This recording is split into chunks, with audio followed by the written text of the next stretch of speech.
ನಮಸ್ತೆ ಮಕ್ಕಳೇ. ಪ್ರಥಮ್ ಮೈಸೂರು ಪ್ರಸ್ತುತಿಪಡಿಸುತ್ತಿರುವ ಸಾಪ್ತಾಹಿಕ ಪ್ರಸಾರ ಕರ್ನಾಟಕದ ಮಹಾನ್ ವ್ಯಕ್ತಿಗಳ ಪರಿಚಯ ಸರಣಿಯಲ್ಲಿ ಇಂದು ಒನಕೆ ಓಬವ್ವ ಅವರ ಬಗ್ಗೆ ತಿಳಿದುಕೊಳ್ಳೋಣ. ಒನಕೆ ಓಬವ್ವರ ಹೆಸರು ಚಿತ್ರದುರ್ಗದ ಇತಿಹಾಸದಲ್ಲಿ ಮರೆಯಲಾಗದ್ದು. ಅವರನ್ನು ಕರ್ನಾಟಕದ ವೀರ ವನಿತೆಯರಲ್ಲಿ ಒಬ್ಬರೆಂದು ಪರಿಗಣಿಸಲಾಗಿದೆ. ಚಿತ್ರದುರ್ಗದ ಆಟದ ಕ್ರೀಡಾಂಗಣಕ್ಕೆ ಒನಕೆ ಓಬವ್ವ ಕ್ರೀಡಾಂಗಣ ಎಂದು ಅವರ ಹೆಸರನ್ನಿಟ್ಟು ಗೌರವಿಸಲಾಗಿದೆ.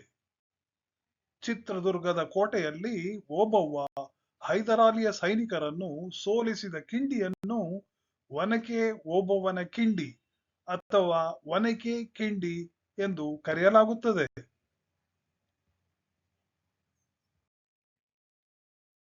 ಒನಕೆ ಓಬವ್ವ 18ನೇ ಶತಮಾನದ ಚಿತ್ರದುರ್ಗದ ಕೋಟೆಯ ಪಾಳೆಗಾರನಾಗಿದ್ದ ಮದಕರಿ ನಾಯಕನ ಕೋಟೆಯ ಕಾವಲುಗಾರ ಕಹಳೆ ಮುದ್ದ ಹನುಮಪ್ಪನ ಹೆಂಡತಿ. ಇವರನ್ನು ಕನ್ನಡ ನಾಡಿನ ವೀರ ವನಿತೆಯರಾದ ಕಿತ್ತೂರು ಚೆನ್ನಮ್ಮ, ರಾಣಿ ಅಬ್ಬಕ್ಕರ ಸಾಲಿನಲ್ಲಿ ಪರಿಗಣಿಸಲಾಗುತ್ತದೆ. ಒಮ್ಮೆ ಹೈದರಾಲಿಯ ಗುಪ್ತಚಾರಿಗಳು ಚಿತ್ರದುರ್ಗದ ಕೋಟೆಗೆ ಪ್ರವೇಶಿಸಲು ಚಿತ್ರದುರ್ಗದ ಕೋಟೆಯಲ್ಲಿ ಒಂದು ಸಣ್ಣ ರಂಧ್ರವನ್ನು ರಹಸ್ಯ ದಾರಿಯಾಗಿ ಕಂಡುಹಿಡಿದರು. ಇದನ್ನು ತಿಳಿದ ಹೈದರಾಲಿ ತನ್ನ ಸೈನ್ಯವನ್ನು ಈ ರಹಸ್ಯ ದಾರಿಯಿಂದ ಕೋಟೆಯೊಳಗೆ ಕಳುಹಿಸಲು ಆದೇಶಿಸಿದನು. ಅಲ್ಲಿನ ಪ್ರಾಂತದ ವ್ಯಕ್ತಿಯಾಗಿದ್ದ ಕಹಳೆ ಮುದ್ದ ಹನುಮ ಓಬವ್ವನ ಪತಿ ಭದ್ರತೆಯ ದೃಷ್ಟಿಯಿಂದ ನಿಯೋಜಿತನಾಗಿದ್ದ. ಒಂದು ದಿನ ಮುದ್ದ ಹನುಮ ಊಟಕ್ಕಾಗಿ ಮನೆಗೆ ಹೋದಾಗ ಓಬವ್ವ ನೀರಿನ ಅಗತ್ಯಕ್ಕಾಗಿ ಹತ್ತಿರದ ಕೆರೆಗೆ ಹೊರಟಳು. ಅವಳು ನೀರು ತರಲು ಹೋದಾಗ ಸುತ್ತಲೂ ಕೆಲವು ಗೊಣಗಾಟದ ಶಬ್ದಗಳನ್ನು ಕೇಳಿದಳು. ಮೊದಲು ಭಯಗೊಂಡಿದ್ದರು. ತಕ್ಷಣ ಧೈರ್ಯವನ್ನು ಇಟ್ಟುಕೊಂಡು ಆ ಸೈನಿಕರನ್ನು ತಡೆಯಲು ಏನಾದರೂ ಮಾಡಲು ನಿಶ್ಚಯಿಸಿಕೊಂಡಳು.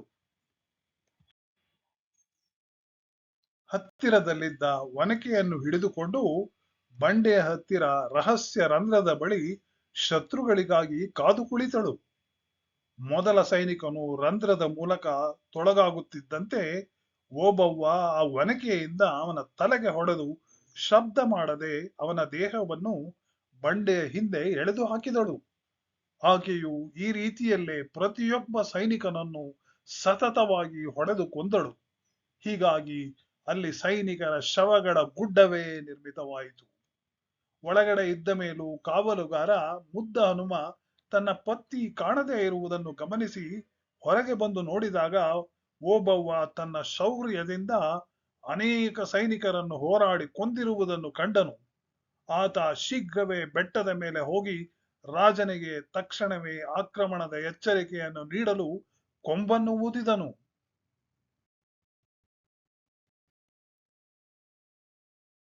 ದುರದೃಷ್ಟವಶಾತ್ ಓಬವ್ವ ಆ ದಿನವೇ ನಿಧನರಾದರು. ಆದರೆ ಆಕೆಯ ಸಾವಿನ ನಿಖರವಾದ ಕಾರಣ ಸ್ಪಷ್ಟವಾಗಿಲ್ಲ. ಕೆಲವರು ಅನೇಕ ಶತ್ರುಗಳನ್ನು ವಧೆ ಮಾಡಿದ ಆಘಾತದಿಂದಲೇ ಅವಳು ಸತ್ತಿದ್ದಾಳೆ ಎಂದು ನಂಬಿದರೆ, ಮತ್ತಷ್ಟು ಜನರು ಶತ್ರುಗಳಲ್ಲಿ ಒಬ್ಬನು ಅವಳ ಮೇಲೆ ಹಿಂಬದಿಯಿಂದ ದಾಳಿ ಮಾಡಿ ಕೊಂದಿರುವ ಸಾಧ್ಯತೆಯನ್ನು ತೋರುತ್ತಾರೆ.